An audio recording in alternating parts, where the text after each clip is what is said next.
Nigeria est sans électricité depuis 3 jours. Un énorme blackout qui persiste ce jeudi. Chinwe Osundu, bonjour. On vous retrouve en direct de Lagos. Que se passe-t-il au juste? Voilà, bonjour. Ça fait plus de 48 heures depuis lundi que tout le Nigeria est dans un blackout total. Le gouvernement explique qu'il y a une baisse de la production hydroélectrique due aux pressions saisonnières, a coïncidé avec des problèmes techniques et d'approvisionnement dans les centrales techniques, et puis qui a entraîné plus de 48 heures de panne sur le territoire national. Donc ce matin, on a eu le président Muhammadu Buhari qui s'est excusé pour cette situation.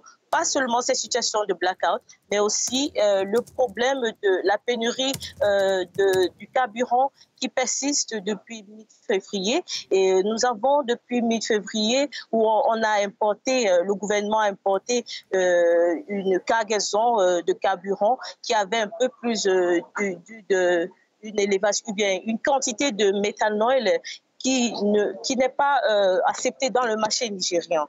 Donc, qui a entraîné des longues queues dans les stations à carburant ou à gaz. Et puis, avant de se remettre même, la situation ne s'est pas encore remise, mais avant qu'on se remette, il y a aussi le problème du diesel qui s'est présenté. Et le prix du diesel a vraiment grimpé depuis décembre de 250 naira à plus de 700 naira à présent.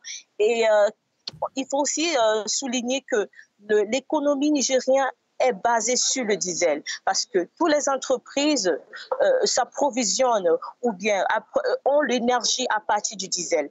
Donc ça devient vraiment une situation alarmante, parce qu'il y a une grimpée dans les prix des services et des produits qui sont faits au Nigeria. Et même dans le secteur aérien, on a ce problème parce que même le jet fuel est devenu très rare, et le secteur annonce que d'ici 3 jours, si rien n'est fait, ce serait vraiment difficile de manipuler, bien d'opérer dans le territoire national.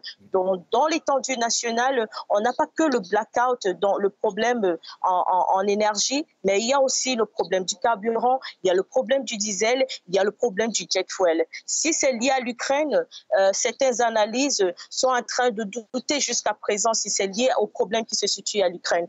Donc, pour l'instant, on est en train de dire que c'est juste une pénurie interne qui a été mal gérée, et on espère que les choses vont se remettre d'ici quelques jours. Merci Chinwe Osundu pour ce point complet depuis Lagos.